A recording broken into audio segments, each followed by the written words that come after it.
हरिद्वार रुड़की विकास प्राधिकरण के कार्यालय के बाहर किसान अपनी मांगों को लेकर धरने पर बैठ गए हैं। किसानों का आरोप है कि एचआरडीए भ्रष्टाचार का अड्डा बन गया है, क्योंकि नारसन से लेकर बेड़ला गांव तक सरकार ने हरिद्वार रुड़की विकास प्राधिकरण के अंडर कर दिया है।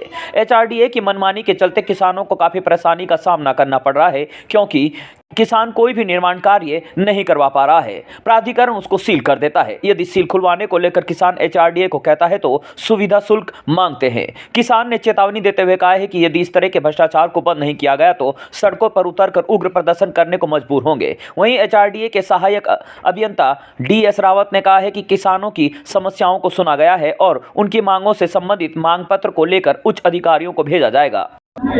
आज उत्तराखंड किसान मोर्चे का एक दिवसीय धरना ये विकास प्राधिकरण पर चल रहा है। हमारी मुख्य मांग यह है कि विकास प्राधिकरण के द्वारा गांव देहात के किसानों को नोटिस भेजकर परेशान किया जा रहा है। गांव देहात का गरीब किसान अपने रोजमर्रा के काम के लिए छोटे मोटे जो कोई अपना एक बैठक बना रहा या कोई अपने पशुओं के लिए कोई एक बड़ा सा बरामदा बना रहा, ये वहां पर नोटिस भेजकर परेशान कर रहे। इन्होंने एक दलालों का जंजाल बिछा दिया जिले में। और जो भी गांव में विकास कार्य अपना कोई किसान छोटा मोटा दिहाड़ी मजदूरी खेती करके कोई करना चाह रहा है उसे कर नहीं दे रहे। तो हमारी सरकार से और विकास प्राधिकरण से मांग ये है, जहां पे विकास कराता हो विकास प्राधिकरण, ये जाकर वहां पर कार्रवाई करो और वहां पर जाकर अवैध वसूली करो।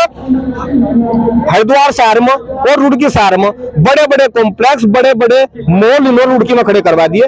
वहां पर विकास प्राधिकरण कार्रवाई करो, वहां पर जाकर सेट गाट करके बड़े बड़े मॉल बनवा रहे, वहां पर नजूल की भूमि बड़े बड़े बिल्डिंगें बनवा रहे। रोज नजूल की भूमि जादूगर रोड पर काम चल रहा है, वहां पर इन्हें दिखाई दे नहीं रहा। गाँव देहात में कोई अपना छोटा मोटा कमरा बनाया तो वहां पर नोटिस भेज रहे। अभी हरिद्वार जिले में आपदा में पूरा देहात क्षेत्र तहस नहस हो गया। पानी का जल भराव इतनी बुरी तरीके से है कि बीमारी फैल गई, पशु भी परेशान, किसान भी परेशान। इन्होंने कोई नाला नहीं बनवाया, कोई नाला नहीं खुदवाया, इन्होंने कोई नाली नहीं बनवाई, कोई पुलिया नहीं बनवाई, तो कहाँ का विकास प्राधिकरण हो गया? जहां पर विकास करवाते हो ये अवैध वसूली जाकर वहां पकड़, ना कि देहात क्षेत्र में जा। और अगर ये नहीं मानने तो किसान अनिश्चितकालीन धरना शुरू करके इनके ऑफिस पर तालाबंदी कर देगा।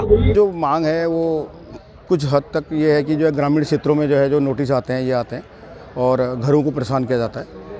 तो मैंने इनको सब आश्वस्त कर दिया है और जो हमारे शासनादेश है वो शासनादेश की प्रति भी उनको उपलब्ध करा दी गई है। लेकिन फिर भी मैं यही इनको आश्वासन देना चाहूँगा कि जो हमारे ग्रामीण क्षेत्र हैं वो ग्रामीण क्षेत्रों में अपने जो पुश्तनी जो है ज़मीन होती है उसमें आप लोग अपने मकान बना सकें, क्योंकि बहुत कम गाँव ही हैं जो हमारे एरिया में आते हैं। 112 गाँव हैं, पहले पूरा हरिद्वार संपूर्ण विभाग आता था, अब 112 गाँव ही हैं और वो भी मेन हाईवे पे है। मैंने कॉमर्शियल एक्टिविटीज़ जो होती हैं उस पर हम जो है ज़्यादा फोकस करते हैं, प्लॉटिंग होती है उन पर फोकस करते हैं।